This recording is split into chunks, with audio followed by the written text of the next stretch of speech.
What's up everybody, welcome back to A2Ron Gaming. I am obsessed with a new game, so let's talk about it. Slay the Spire is a deck building roguelike game that I started playing on a whim, and it has taken over my life. Now I don't normally like deck builders because of the smoothness of my brain, but this game is so good that I think I do now. Have you ever played Slay the Spire? If you have, what is your favorite build? Let me know in the comments. Like and subscribe if you want to see more videos like this. Let's get into it. So, you start off with a main character that has certain powers and relics. I'll explain those more in a bit. You have a starting deck, and every monster you kill gives you a card you can add to your deck. If you beat an elite monster, you can get a relic as well. Relics are permanent buffs and sometimes debuffs that stay on you every battle. Cards can only be played during a combat, which is what the battles are called.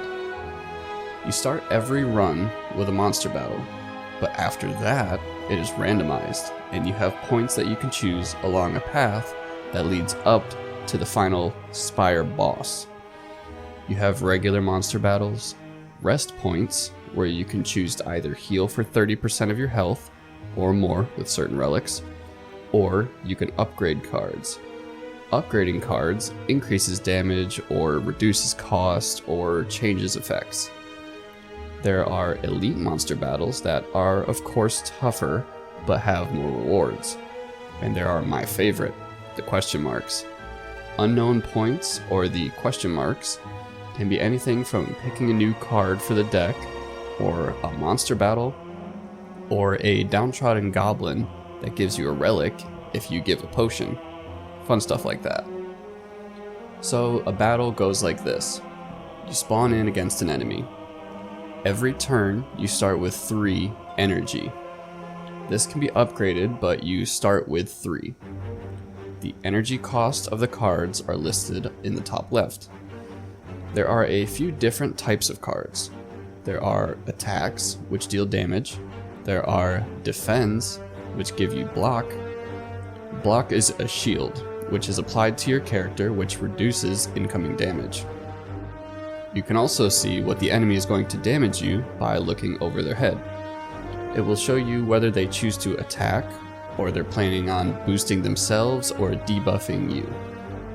Block is also lost the next time it is your turn, unless a card effect says otherwise. There are other cards with special effects that really have a more profound effect on how you build your deck. You also have potions, which are a one-time use special effect. The sheer amount of choice you have is baffling and allows you to play the game exactly how you want to.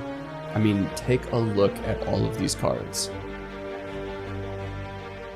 Provided you can buy the right cards or get them as drops. Speaking of buying cards, there is also a merchant stop that you can find on the map. There is just so much stuff in this game that I almost forgot that. So you make it to the top. There is a special boss waiting for you.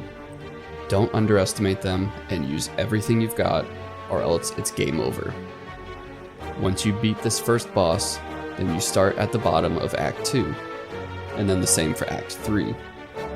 Once you beat the Act 3 boss, you have completed the game.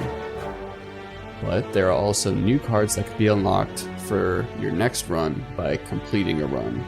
There's like an XP bar that pops up with each character that you play, and then you unlock different sets of cards that can be unlocked in the future. Now for the characters. The Ironclad, the warrior type. His starting relic allows him to heal 6 HP after every combat. The Silent. She does best with building block, and using either poison or shivs. Her starting relic allows you to draw extra cards at the beginning of a combat. The Defect. He channels different elements that have different effects that are used during combat. Their starting relic allows you to have free channel lightning at the start of a combat. To unlock the 4th character, you need to have unlocked the previous 3 and beaten the Spire. I'll let you all find out when you get there. There are also daily climbs, where you do a run that has certain parameters preset that changes daily. These are a lot of fun because sometimes you can combine the abilities from all the characters, and custom games as well. This game has absolutely taken over my life the past week and it has been so much fun sharing it with you. I hope you all give this game a try, and I look forward to hearing about your favorite builds.